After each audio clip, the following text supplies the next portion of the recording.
हा ब्लॉग आहे अंगारिका संकट चतुर्थीच्या दिवशीचा। हाय गाईज, कसे आहात सर्व? सर्व मस्त आणि मजेत असतील।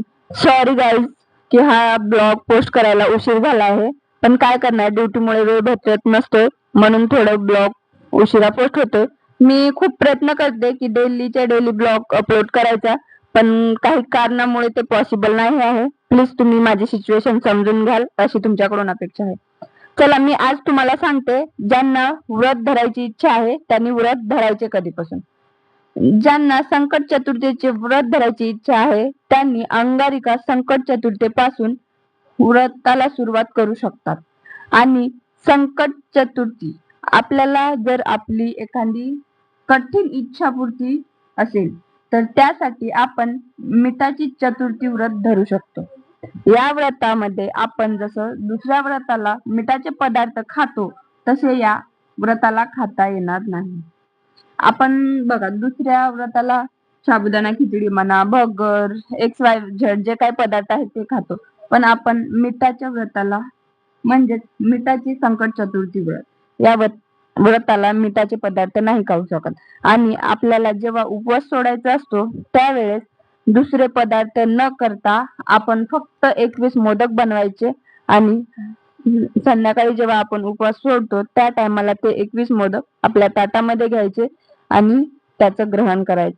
त्याच्यानंतर जो लास्ट एक मोदक बनलेला आहे जो की मिठाचा, तो मोदक खायचा आणि उरलेले मोदक तुम्ही गाय मातेला चारू शकता। मिठाचा मोदक खाल्ल्याच्या नंतर तुम्ही दुसरे कोणतेच पदार्थ खाऊ शकत नाही। अशा प्रकारे मिठाची चतुर्थी व्रत तुम्ही करू शकता। गाईज, अंगारिका चतुर्थीच्या दिवशी आम्ही गेलो होतो सिद्धिविनायक आणि तिथे इतकी भीड होती, तुम्ही बघू शकता, आपल्या ब्लॉग मध्ये दिसतच आहे, खूप जास्त भीड होती।